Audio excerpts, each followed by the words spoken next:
రాష్ట్రంలో దేశంలో ఎన్డీఏ ప్రభుత్వం వస్తేనే ఏపీకి న్యాయం జరుగుతుందని అనంతపురం జిల్లా కూటమి నాయకులు అన్నారు.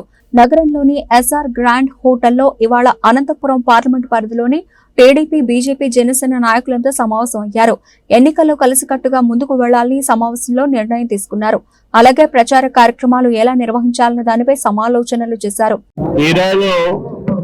అనంతపురం పార్లమెంటు పరిధిలోని 7 అసెంబ్లీ నియోజకవర్గాల నుంచి తెలుగుదేశం, జనసేన, బీజేపీ ముఖ్య నాయకులందరూ కూడా కలిసి సమావేశమై ఈ పార్లమెంటు పరిధిలో ఉన్న తాజా రాజకీయ పరిస్థితులను, ఎన్నికల సన్నద్ధతకు ఆయా నియోజకవర్గంలో జరుగుతున్న ఏర్పాట్లను సమీక్ష చేసుకున్నాం.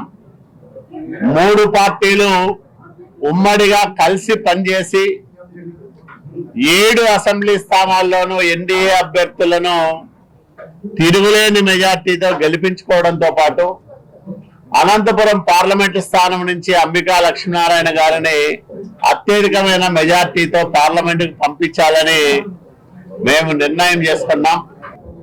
అందరం సీనియర్లు కూర్చొని ఒకటి అనుకుంటున్నాం. 1994 నాటి రాజకీయ పరిస్థితులు, అట్లాగే తెలుగుదేశం, జనసేన, బీజేపీకి అనుకూలమైన వాతావరణం కనిపిస్తా ఉంది.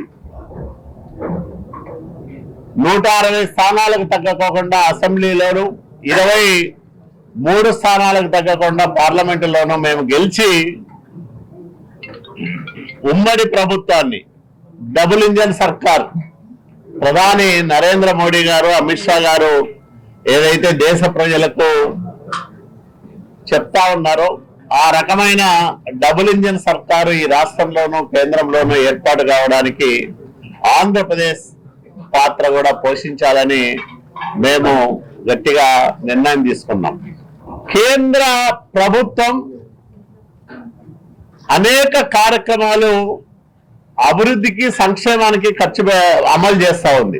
2018-19 మధ్య కాలంలో మేము జల్ జీవన్ మిషన్ కింద డబ్బులు తీసుకొచ్చి అన్ని చోట్ల కూడా శంకుస్థాపనలు చేశారు. ఆ కార్యక్రమాలను ఇంప్లిమెంట్ చేసి ఉంటే ఇంటింటికి కొలాయి వచ్చేది, రక్షిత మంచినీరు ప్రతి ఒక్కరికి అందేది, వేసవిలో తాగునీటి ఎద్దడి లేకుండా పోయేది. మళ్ళా ఎన్డీఏ పరిపాలనను తెచ్చుకోవడానికి 3 పార్టీల నాయకులు అనంతపురం పార్లమెంటు పరిధిలో సమన్వయంగా పనిచేసి ఎక్కడ ఎలాంటి పొరపక్షాలు లేకోకుండా అన్నదమ్ముల్లాగా, అక్క చెల్లెల్లాగా కలిసిమెలిసి పనిచేసుకుంటూ పోయి అభ్యర్థుల విజయానికి దోహదపడాలని ఈరోజు ఏకగ్రీవంగా మేము తీర్మానం చేసుకున్నాం. Thank you.